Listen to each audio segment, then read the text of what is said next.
안녕하세요. 판도라입니다. 판도라의 격리 실무 이번 시간에는요, 수급 자격이 제한되지 아니하는 정당한 이직 사유, 회사를 옮긴다, 회사를 그만둔다 이런 거죠.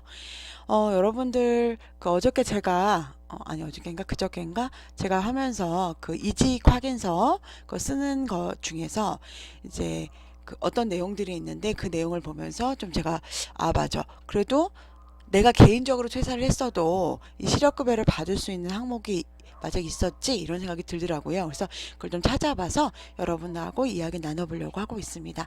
저는 이지집합건물 회계 컨설팅 대표이사로 재직하고 있고요. 어, 에듀파에서 강의하고 있습니다. 가끔 혹시 저희 카페 어딘가요? 그러니까 네이버에 있으세요? 이름은 같습니다. 이지집합 건물 회계 컨설팅으로 같아요. 내용이 도움이 되신다면 구독과 좋아요, 다정한 댓글 부탁드립니다. 수급 자격이 제한되지 아니하는 정당한 이직 사유. 내가 그만뒀는데도 불구하고 실업급여 받을 수 있어. 고용보험법 시행규칙 제101조 제2항 관련입니다. 요거는 2018년 12월 24일에 나온 내용이고요. 직업안정법이 전부 개정 법률안, 고용보험법 시행령 등 고용노동부 소관법령 4개 국무회의 의결이다. 이런 내용 나왔어요. 그래서 한번 보도록 하겠습니다. 자, 그거에 대해서 나온 내용이 요 내용이에요. 수급 자격이 제한되지 아니하는 정당한 이직 사유 시행규칙 제101조 제2항 별표 2입니다. 좀 잘 보여드릴게요. 자, 어떤 이유로 내가 그만두면, 원래는 내가 알아서 그만두면은 여러분 수급 자격 안 주잖아요. 그죠? 그런데 수급 자격이 제한되지 아니하는 정당한 이직 사유가 있습니다. 다음 항목에 어느 항목에 해당하는 사유가 이직일 전 1년 이내에 2개월 이상 발생하는 경우. 자, 과목은 실제 근로조건이 채용 시 제시된 근로조건이나 채용 후 일반적으로 적용받는 근로조건보다 낮아지게 된 경우. 나는 원래는 채용할 때는 너 돈을 더 많이 줄 거야. 250만 원을 줄 거야. 근데 채용을 한 다음에 250 안 되고 220만 줄게 라던가, 아니면 너 원래 월요일부터 금요일까지만 일을 해야, 월요일부터 금요일까지 8시간만 일하면 돼. 그런데 너 토요일 날도 일을 해야 된다. 이런다던가. 나목은 임금 체불이 있는 경우, 돈을 안 주는 경우. 여러분들 사실 아파트를 다닐 때는 임금 체불을 받는 경우가 거의 없죠. 그런데 일반 회사를 다니는 경우에는 임금 체불이 되는 경우가 굉장히 많이 있습니다. 그래서 이렇게 임금 체불이 2개월 이상 된다. 내가 이직한 사유가 이직일 전 1년 이내에 2개월 이내에 발생한 경우에는 실업급여 대상이 된다라는 거죠. 다목 소정근로에 대하여 지급받은 임금이 최저임금법에 미달되는 경우, 최저임금 안 준다 이거죠. 원래는 지금은 9,120원이고 9,160원이고 내년이 9,620원인가 그렇죠. 그거에 미달되게 주는 경우. 그리고 라목 근로기준법에 따라서 연장근로 제한을 위반하는 경우, 현재는 주 40시간에 주휴 8시간에 48회 연장 8시간 52시간 근무할 수 있죠.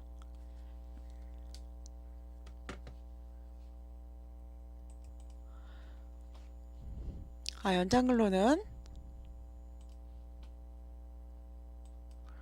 우리가 주 40시간 일하잖아요. 그럼 12시간 추가 근로해서 연장 근로만 할 수 있다. 그래서 52시간까지만 연장 근로가 가능하다. 이 내용이 있죠. 이거를 이제 위반한 경우. 근데 이거는 30인 이상, 예전에는 100인 이상, 몇 인 이상 이렇게 있었는데 현재는 30인 이상으로 제한되고 있습니다. 그리고 사업장의 휴업으로 휴업 전 평균 임금의 70% 미만을 지급받은 경우, 그 회사가 쉬어서 돈을 내가 받기로 한 월급의 70% 미만만 지급받은 경우에도 수급 자격이 제한받지 않는다라는 거죠. 사업장에서 종교, 성별, 신체장애, 노조활동 등의 이유로 불합리한 차별 대우를 받은 경우. 그 다음에 3항 3 그 사업장에서 본인의 의사에 반하여 성희롱, 성폭력, 그 밖에 성적인 괴로움을 당한 경우, 그 다음에 직장 내 괴롭힘을 당한 경우, 사업장의 도산 폐업이 확실하거나 대량의 감원이 예정되어 있는 경우, 다음 가에서 마목에 어느 하나에 해당하는 사정으로 사업주로부터 퇴직을 권고받거나 임원 감축이 불가능하여 고용조정 계획에 따라 실시하는 퇴직임함자를 모집으로 이직하는 경우, 큰 회사들에서 우리 회사 감원할 거야, 감축할 거야, 너희 퇴사할 거면 이야기해라, 너희 먼저 니네가 퇴직을 먼저 하겠다고 희망퇴직을 하면 뭐 퇴직금을 주고 얼마치 더 주겠다, 뭐 이런 것들이 있잖아요. 그렇게 하는 경우도 있죠. 자, 감옥의 사업의 양도, 인수합병, 남옥의 일부 사업의 폐지나 업종 전환, 다목의 직제 개편에 따른 조직의 폐지 축소, 라목의 신기술의 도입, 기술 혁신 등에 따른 작업 형태의 변경, 마목의 경영의 악화, 인사적체, 그 밖에 이에 준하는 사유가 발생하는 경우. 뭐 아파트로 따진다면 그런 경우 있죠. 우리는 그 인건비가 너무 비싸지다 보니까 그 차단기를 하면서 우리 직원들을 작업 형태를 예전에는 각각 들어가는 곳마다 직원들을 썼는데 그렇게 못 쓰겠다. 혹은 또 어떤 게 있을까요? 직원을 줄이는 경우가 있죠. 우리는 원래는 주간하고 야간 격일제 근무로 해서 6명을 썼는데 이제는 우리는 인건비가 그렇게 많지 않아서 안 되고 일근 1명이랑 뭐 주간 야간 격일 근무 4명만 쓰겠다. 그래서 1명을 줄이는 그런 경우도 있죠. 그러면서 나가게 하는 그런 퇴직 희망자를 모집하는 경우도 있고, 근데 아파트에서는 퇴직 희망자를 모집하는 경우는 뭐 거의 없죠. 그냥 일방적으로 퇴직을 권고받거나 임원 간축을 하게 되죠. 6. 다음 항목의 어느 항목에 해당하는 사유로 통근이 곤란, 통근 시 이용할 수 있는 통상의 교통수단으로서 사업장으로부터 왕복으로 드는 시간이 3시간 이상인 경우를 말한다. 자, 감옥, 사업장의 이전. 원래는 우리 회사가 서울에 있었는데 충남으로 이사를 갔어요. 그럼 다니기 어렵잖아요. 그러니까 너무 멀리 가는 경우, 그럼 지역을 달리하는 사업장으로의 전근. 너희가 이제 우리가 원래는 지사가 2개예요. 뭐 서울에도 있고 충청도에도 있고 뭐 제주도에 있는데 제주도로 전배를 시키는 거죠. 다 배우자나 부양해야 할 친족과의 동거를 위한 거소 이전.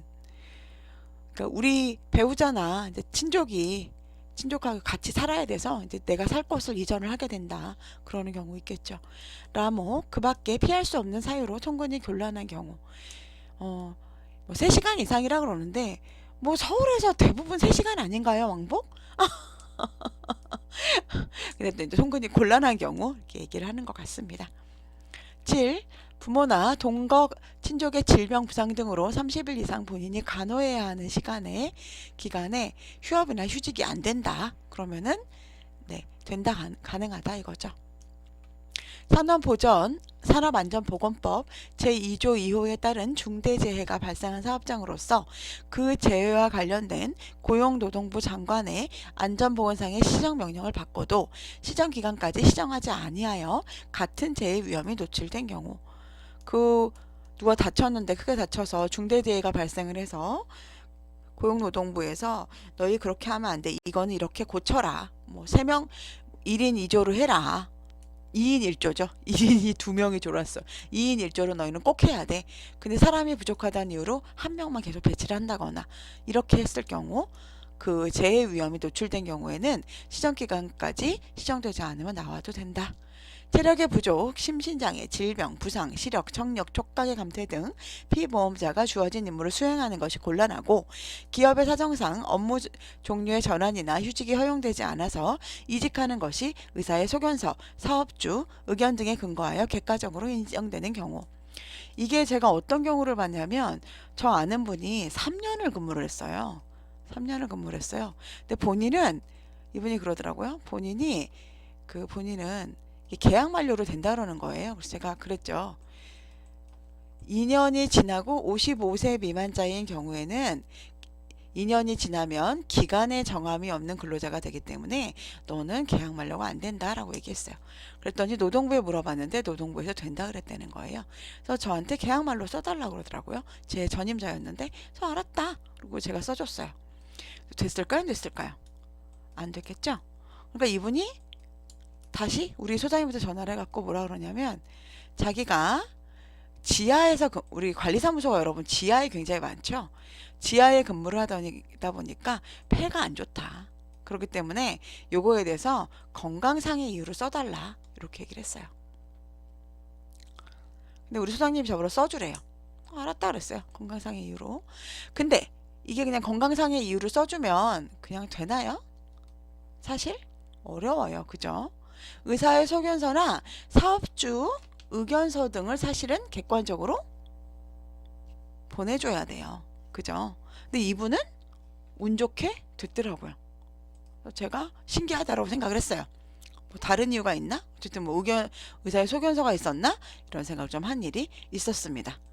자, 임신이나 출산, 만 8세 이하, 초등학교 2학년 이하의 자녀, 육아, 병역법에 따른 의무복무 등으로 업무를 계속적으로 수행하기 어려운 경우로서 사업주가 휴가나 휴직을 허용하지 않아 이직한 경우, 그런 경우 가능하다. 사업주의 사업 내용이 법령의 개정으로 위법하게 되거나 취업 당시와는 달리 법령에서 금지하는 재화 또는 용역을 제조하거나 판매하게 된 경우. 이거 보면서 갑자기 그런 생각이 났어요. 만약 내가 입사했는데 요즘 다단계를 뭐 네트워크 사업이라고 그러는데 뭐 다단계는 괜찮죠. 근데 뭐 마약을 제조한다거나 불법 뭐 이런 유통물을 제조한다거나 이런다면 문제가 되잖아요. 그죠? 정년의 도래나 계약 기간의 만료로 회사를 계속 다닐 수 없게 되는 경우.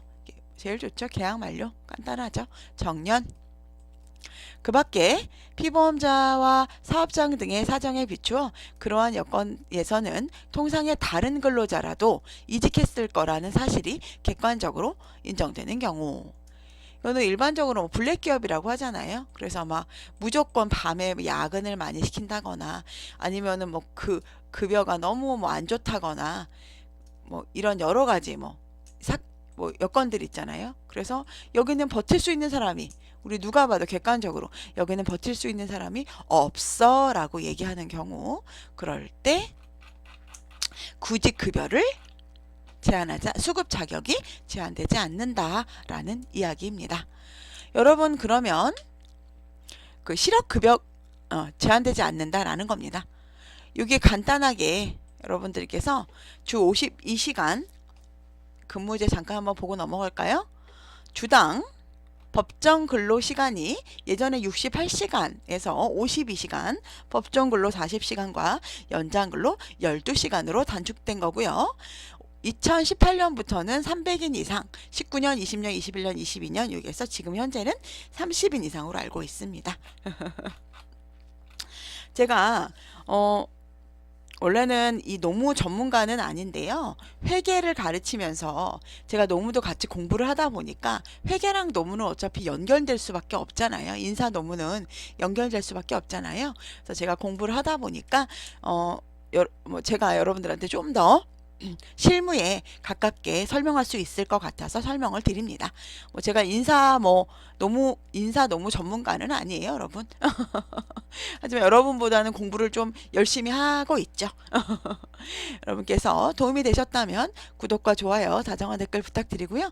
저희 이지집합 건물 회계 컨설팅에 좋은 자료 많으니까요. 여러분 들어가서 확인해 보세요. 오늘도 좋은 하루 되시고요. 다음에 또 뵙겠습니다. 내일은 더 행복하세요.